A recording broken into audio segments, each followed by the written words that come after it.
Chapter 380. Yudhir thought he understood the reason why the priests hesitated, looking at each other with faces filled with uncertainty. I'm reminded of Beltelshazzar Apeto. Though his divine power was not of a significant level, he was a man who had risen to the position of one of the 12 elder priests solely because he came from one of the 4 great ducal families. Although he had long since passed away, there were still many like him within the temple. Just because such occurrences were common did not mean they were not shameful. The reason Kishir had mentioned Lusan's divine power and had him attend this gathering was all for this very moment. Then I'll go first. After some time of exchanging hesitant glances about who should go first, one of the priests stepped forward, his face displaying discomfort. Perhaps worried that even the hem of his garment might touch the divine sword, he stretched his hand from as far away as possible. As he began to mumble a prayer, white divine power started to flow. The faintness of it was laughable, not even coming close to the level of divine power Lusan usually exhibited, and only half as strong as what Kishir could produce. What's more, because he sent his power from a distance, the light that actually reached the sword was negligible. Wouldn't it be better to come a bit closer? Kishir kindly suggested, looking at the sword that had not changed at all. But the light emitted by the priest abruptly stopped at that moment. Oh dear. I apologize. The priest tried a few more times to gather his strength, but no more light came forth. He withdrew dejectedly, and the second priest stepped forward. Although he bravely approached the divine sword, unfortunately, the amount of divine power he could produce was much less than the first priest. Even after struggling and squeezing out his divine power, the divine sword showed no reaction. The third priest was a man who had been standing near Baron Wilhelm, continuously eyeing Kishir with suspicion. I regret to say that I will need a little preparation before I begin. It wasn't a question of whether it was okay to prepare, it was merely a polite announcement. The third priest then drank 2 bottles of a special holy water made for the priest, excusing that his health had deteriorated due to being busy with temple affairs recently, and that gathering strength seemed to be difficult. However, despite the effect of the holy water, the divine power he produced was the weakest of the 3.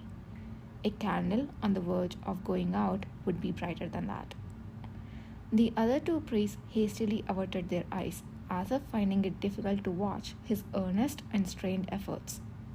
Embarrassed, flushed necks were visible in between their pained sounds.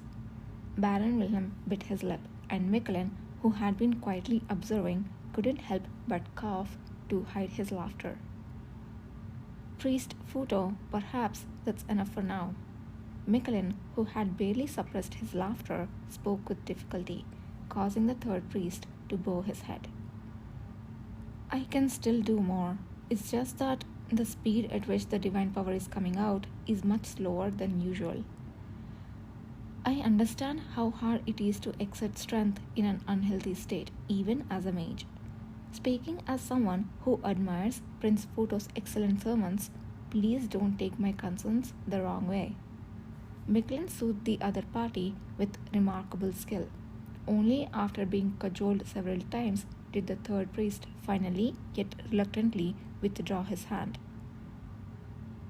I'm still fine, but since the head mage is so worried, I suppose I have no choice.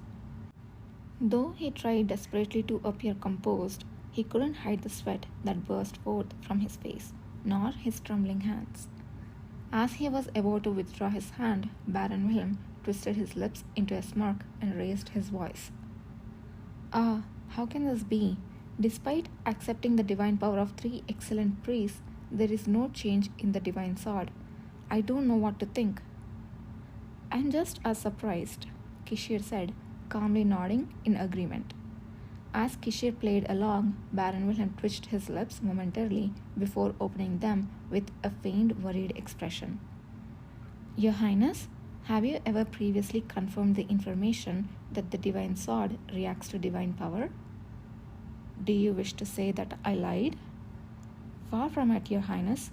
I'm just concerned that if the information you have isn't something you have confirmed yourself, but rather something known through old records, there might be a possibility that the records were mistaken.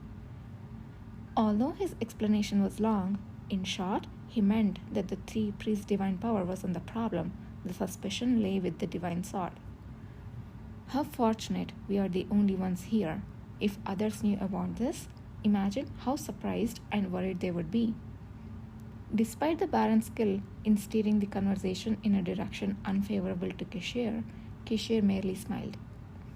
Indeed, it's a valid concern. I have always been deeply impressed by the Baron's loyalty. Not at all. In this situation, anyone would. But don't worry, there are three priests here, are there not? Pardon? Priest Lusan, come forth. Baron Wilhelm knew that the only priest in the cavalry was also scheduled to attend with Kishir today, and he had long since heard through his servants that the priest was an utterly ordinary young initiate. He didn't give it much thought. But for some reason, the wooden holy symbol around the young priest's neck, his thick green hair carelessly tied back, made Baron Wilhelm suspicious and uneasy. Would you be able to prove it by pouring divine power over the sword? Of course. Lusan approached the sword without hesitation. Without reciting a prayer or drinking holy water, he simply raised his hand.